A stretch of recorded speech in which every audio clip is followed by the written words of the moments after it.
How do pick flickers and string ticklers? Welcome back to the channel. Today we're going to learn the basic music theory that everyone and their dog should know.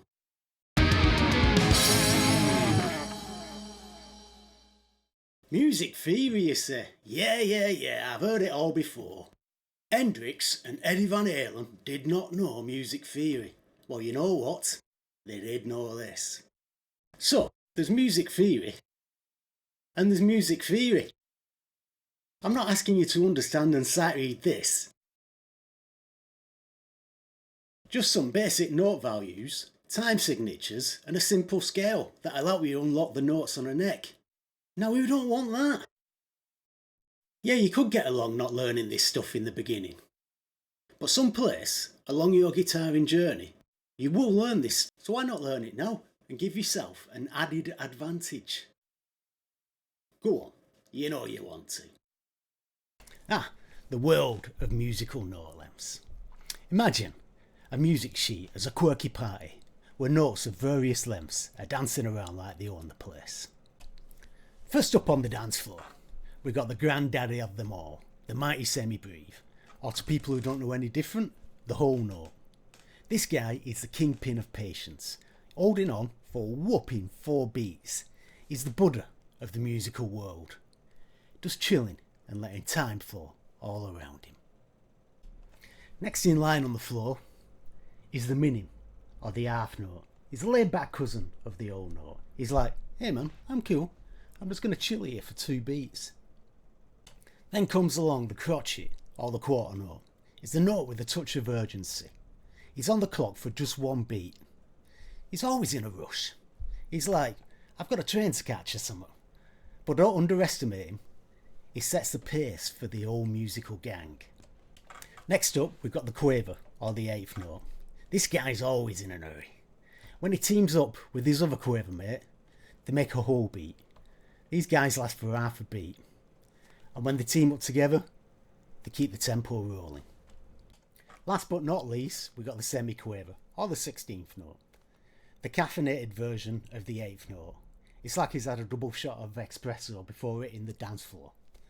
Zooming through a quarter of a beat and adding a crazy level of energy to the musical party. Right, so let's have a quick recap. We've got the semi-breve, or the whole note. He lasts for 4 beats. Then we've got the minim, or the half note. He lasts for 2 beats. Then we've got the crotchet, or quarter note. He lasts for 1 beat. Then we've got the quaver, or 8th note. He lasts for half a beat. Then we've got the semi-quaver, or 16th note. He lasts for a quarter of a beat. You will see these symbols together. When you see 2 quavers together, they normally have a bar across. And when you see 4 semi-quavers together, they will have 2 bars across.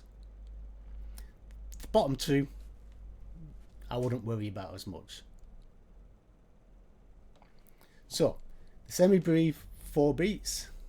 The minim, 2 beats, or half the amount of the semi-breve. The crotchet, 1 beat, or a quarter the amount of the semi-breve. The quaver, half a beat, or an 1/8 the amount of the semi-breve. And the semi-quaver, a quarter of a beat, or a 16th the amount of the semi-breve. Right, so let's put this into a little bit of context here. I'm going to play a chord on the guitar and play the rhythm that is shown. First, we've got the semi-breve. 1, 2, 3, 4. 1, 2, 3, 4. 1, 2.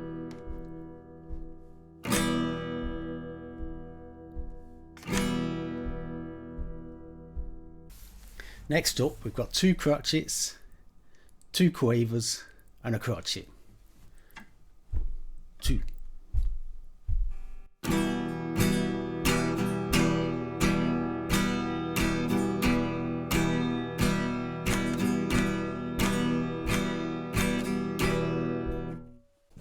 Next up we've got a minim, a crotchet and 2 semiquavers. 1, 2, 3.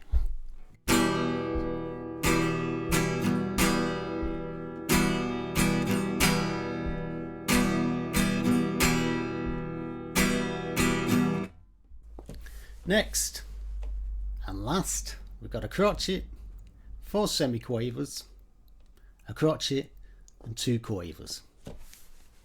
2.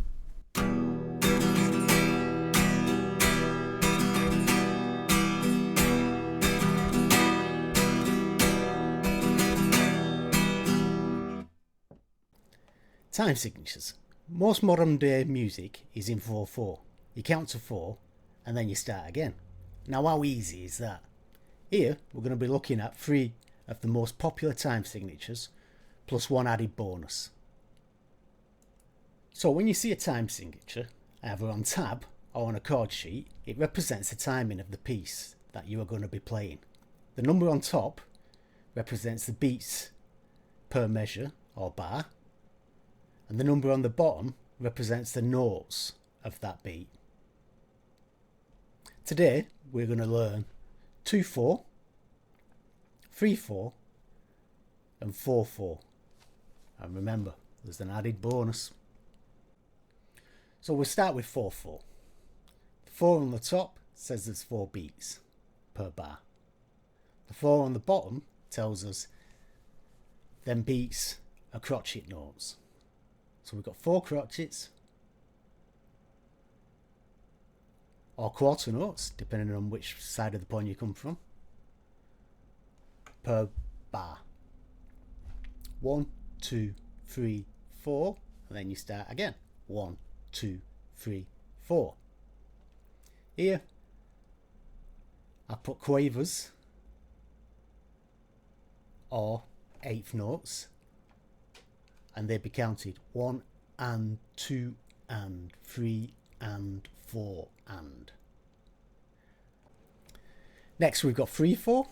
The 3 on the top, you got it. It says there's 3 beats per bar. The 4 on the bottom says that them beats are crotchets. You count 1, 2, 3, 1, 2, 3. Ooh. And quavers, 1 and 2 and 3 and 1 and 2 and 3 and. That's 3/4. 2/4. You got it again. 2 crotchets per bar, because the 4 represents it's a crotchet. 1, 2, 1, 2, 1 and 2 and 1 and 2 and. Easy. So now you know 4/4, 3/4 and 2/4. Now it's time for that little added bonus. Right, you may not see this for a while, but I'm just going to chuck it out there. And you can impress your mates by telling them, hey, I know 6/8. So 6/8. We've got 6 on the top, represents there are 6 beats per the bar, and the 8th note on the bottom represents them beats will be quavers or 8th notes. So we've got 6 quavers per bar, and this you will count 1, 2, 3, 4, 5, 6. 1, 2, 3, 4, 5, 6. Now a lot of the time you will see 6/8 represented with a dotted crotchet, whereas before the crotchet represented 2 quavers. A dotted crotchet is half again from the quaver. So we've got 1, 2, 3, 4, 5, 6. 1, 2, 3, 4, 5, 6. So just for kicks, you can turn around and say Yeah, I know 6/8. The 6/8 notes, or quavers, per bar, or 2 dotted crotchets. Now ain't that good? There are lots of other time signatures out there in the music universe. These ones are a good place to start and should cover you as a beginner. Lastly, let's learn the musical alphabet. After me. A, B, C, D, E, F, G. Nope, you stop at G. Now ain't that better than the normal alphabet? So these 7 letters are all we need to make music. 7 simple letters, and everything we know and love in music comes from them. Now if that ain't cool, I don't know what is. Here we're going to learn the chromatic scale. The chromatic scale is a set of 12 pitches. 12 notes, you said. I thought there was only 7. No, I said 7 letters. So 12 pitches separated by a semitone, or to us guitarists, 12 notes played one fret after the other. It's used in tonal music and is fundamental in Western music theory. If you know the chromatic scale, not on the guitar but in your head as an alphabet, it'll help you unlock the neck of the guitar. So let's take a look at this then. Forget about the notes you're seeing. All we're bothered about is the letters. So in the alphabet you go C, D, E, F, G, A, B, C. Chromatic on the guitar or in any music, you have a sharp or a flat in between most notes or most letters. So you'd have a C, C sharp, then a D, then a D sharp, then an E. Between E and F there are no sharps or flats. You have an F sharp, a G sharp, an A sharp, a B, and between B and C there are no sharps or flats. So the chromatic scale on C would be C, C sharp, D, D sharp, E, F, F sharp, G, G sharp, A sharp, B, C. And just for kicks, if we wanted to do a chromatic scale on any note, we could pick F.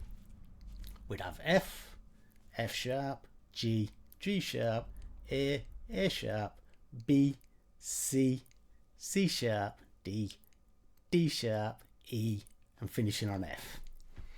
The main thing you've got to remember is between the alphabet A, B, C, D, E, F, G, every letter has a sharp or a flat in between it, apart from between E and F and B and C. Now you're telling me, how does this work on guitar? Well, let's have a look. So, if we take the chromatic scale and start it on G to represent the G string of the guitar, we've got the open string is the G, the first fret is the G sharp or the A flat, the second fret is the A, the third fret is the B flat or the A sharp, the next fret is the B, the next fret is C, so remember between B and C there are no sharps and flats, the next fret is C sharp D flat, the next fret is D, the next fret is D sharp E flat, the next fret is E, the next fret is F, because remember between E and F there are no sharps and flats, then we have F sharp G flat, and we're back to G again. So that's chromatic scale. If you was to take a different string on the guitar, let's say the A string, you'd start from here on the chromatic scale. The open string would be the A, the first fret A sharp, then B, then C, because remember there's no sharps or flats between B and C, C sharp, D, D sharp, E, F, you got it, F sharp, G, G sharp, and then back to A. And you could do it for the different ones. The E strings, the B strings, down the B. Magical. I hope you have learned something today that'll help you on your guitaring journey. Any questions, please leave them below. I will find the time to answer them. And if you haven't done so already, please like and subscribe to the channel. Look after yourself.